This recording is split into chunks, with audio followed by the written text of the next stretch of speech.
शीर्षक, दो मित्रों की कहानी। एक छोटे से गांव में दो मित्र रहते थे जिनके नाम थे रवि और सुनील। रवि एक बहुत मेहनती किसान था।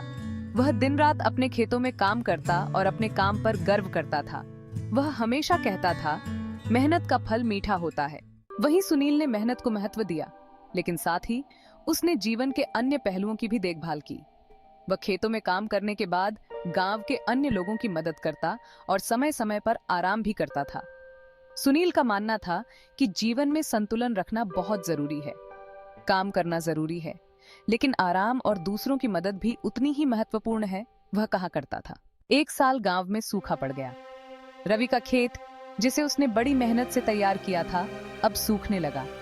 उसने अपने खेत को बचाने के लिए हर संभव कोशिश की, लेकिन सूखे के कारण उसकी फसल बर्बाद हो गई।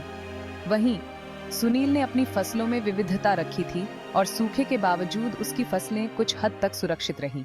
जब रवि की स्थिति बहुत गंभीर हो गई, तो उसने सुनील से सहायता की विनती की। सुनील ने रवि को गर्मजोशी से स्वागत किया और उसे अपनी सूखा संरक्षण की रणनीतियां साझा की। उसने रवि को बताया कि कैसे संतुलन बनाए रखने और दूसरों की मदद करने से मुश्किल समय में भी बचा जा सकता है।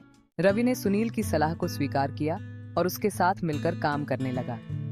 सुनील की मदद से रवि ने अपने खेत को कुछ हद तक संभाल लिया और गांव के लोग भी मुश्किल समय से बाहर निकलने लगे। सूखा समाप्त हुआ और बारिश शुरू हो गई। रवि ने सीखा कि मेहनत ही सब कुछ नहीं होती। जीवन में संतुलन और दूसरों की मदद भी महत्वपूर्ण होती है। उसने सुनील का आभार व्यक्त किया और खुद को बदलने का संकल्प लिया। गांव फिर से खुशहाल हो गया और रवि और सुनील के बीच मित्रता और सम्मान बढ़ गया। रवि ने अब केवल मेहनत पर नहीं, बल्कि संतुलन और सामंजस्य पर भी ध्यान देना शुरू कर दिया। कहानी का नैतिक, जीवन में सफलता केवल मेहनत से नहीं आती, बल्कि संतुलन, समझदारी और दूसरों की मदद करने से भी आती है।